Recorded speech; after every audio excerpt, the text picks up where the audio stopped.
Morning, so it's Patsy. So I've come on to do the next instalment of the 31 Days of Tarot hashtag. So day 20's question is, what is your favourite lovers card and why? So my favourite comes from the Everyday Enchantment Tarot, and it's, oh, try and get it, there we go. It's this one. I've trimmed mine. They was bigger than this, more square, but I trimmed it. And this is my favourite depiction of the lovers card. And the reason why is because I always see the lovers as a mature relationship. So the Two of Cups to me is a new relationship, you know, something brand new, something just starting out. This one, you know, to me, the lovers is more about something what's longer lasting, more with, you know, somebody who's been married a long time, somebody who's been in a relationship a long time. And this depicts it rather well. In the background, you can see a young couple there under the trees. It looks like they're just getting married. Somebody's throwing flower petals over them. And then we've got the older couple at the front. You know, that could easily be them as a younger couple, grown and matured together. Or it could simply be that it's you know, the grandparents of one of those. Do you know what I mean? But whatever it is, it shows you that growth in love. And I love it how that little dog is just looking on. You know, dogs are all about loyalty, aren't they? And this is why I love this card. So to me, this is all about what the lovers card is about. So that is my answer to question 20.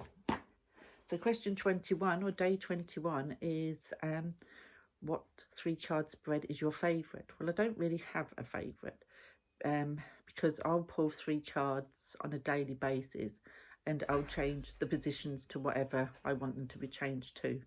So there's no set rule for me which one I'll go for. Sometimes I'll just use 3 and read them all together as my daily message. Sometimes I'll read on if there's a situation, what I can do about that situation and what the outcome's going to be of the situation. So it depends on what's going on in my life, but I don't have a set 3 card reading. So we'll then go on to day 22. So day 22 is all about the question is your top 5 tarots of 2010 to 2020. Well, I've already shown the cards that I had right at the start of sort of 2010 onwards up until 2018. So I'm not going to show those again. And all my favourites I showed you in the top 5 favourites of 2019. So what I'm going to do is I'm going to show you 5 decks that I love and found in 2018 and worked with an awful lot and absolutely loved them till the same old story. All these new ones come in and they kind of got pushed to the back. So these are 5 decks that I absolutely love, and I loved working with them when I first got them, and even now I'll still love to pull them out and use. It's just that as new ones come in, these tended to get pushed to the back. So the first one is where the lovers card comes from. It's the Poppy Palin Everyday Enchantment. It comes in this big box, and you get here we go. You get a huge book with this. It's a great book with this. It's a lovely thick book with this one. The only thing I don't like about this is the sections is in 2 parts, so your cards have to be split. But that's the back of them, and it is reversible. And then this is the images that you get. They're kind of very modern, up-to-date images. Now, I use this one still a lot when I want to connect with spirit.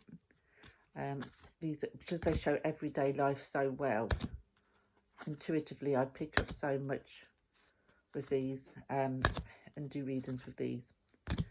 So I love that card. So yeah, so this deck, when I first got it, I loved it. Then it got put aside, and then I had this idea, oh, why don't I try that for spirit readings? And I did, and that's what I use it for all the time now. So that is my first one I'm going to show you. The second one is the Druidcraft Tarot. I have the big box one. This, when I first got it, I absolutely loved. It wants to open. I think I got this right at the beginning of 2018, this one. But again, as other decks come in, it got pushed to a side.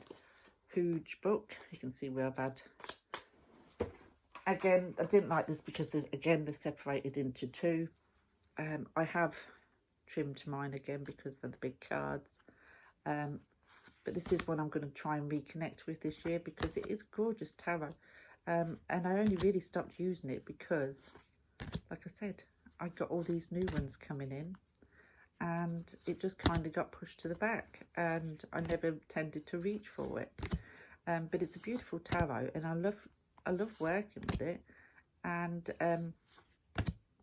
when I first got it, I worked with it constantly. So this is going to be one that will be staying out on the altar, or underneath my altar, I should say, and work with because, again, it's a lovely deck and it needs me to work with it more. So that is, if I need to push that back in there, if it'll go, the second one. So the third one that I'm going to show you is another one, The Everyday Witch. I think this was in my top 5 of 2018. It's a huge book. And I love this deck. I just don't never pull it out. And I don't know why, because I do love it.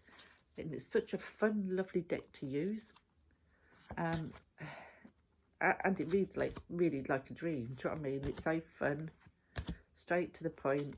And I really enjoy working with this. And I really should pull this out more often. But you'd have seen this, a lot of people have this as one of their favourite decks. So this is the Everyday Witch. So that is my number 3 that I'm going to show you. So my number 4 is the Anna Kay Tarot. So there's the Anna Kay Tarot. I absolutely love this when I got it. And I worked with it constantly. And I still think it's a beautiful deck. I just never think, here's the back, to pull it out now because it's got put away. End of the decks took its place. The only thing I would say about this, and you can, I don't know if you can kind of see this the black edging on these. I guess we all used it quite a lot. And I don't mind riffle shuffle, but they kind of, the card stock isn't brilliant. And it has all got scuffed. The black and that in it has got scuffed, which is a shame. But a black mark would soon sort that out.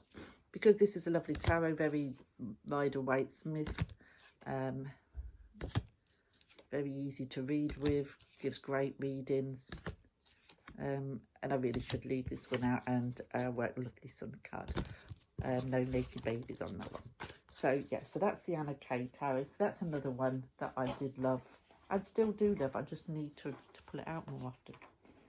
And then the last one I'm going to show you was a surprise to me because this isn't my normal art style. And it's The Witch's Tarot by Ellen Dugan. Comes in a nice box and he got such a big book with this. Lovely book. Now, when I got this and started using, I didn't think that it would be my, you know, because they're real people on a lot of the images, rather, you know, and usually that's not a style that I'll go for. But I fell in love with this card. These cards, I really fell in love with them, and I got some great readings out of these cards. Very Rider-Waite, spot on with all the readings I gave. You know, the card stock's a bit on the flimsy side, but I think it's a Llewellyn. But yeah, another great deck that I used to work with quite a lot, and really surprised that I loved it as much as I did. But I did.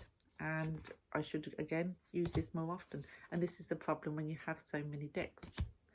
Because you just don't get the use, you know, you tend to stick to the same ones.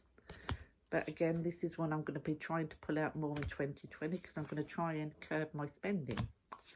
So this is one that I'm hoping. I love this hermit. It's very Merlin-fied, this hermit on this deck. So that is the Witch's Tarot by Ellen Dugan. Did I say his spell her name, or Duggan? Ellen Duggan. But again, it's another deck that I loved. So there we go. That is my top 5 tarot that I'm going to share with you, and I will be back to do the next section, but for now I will say goodbye and have a lovely day. Bye for now.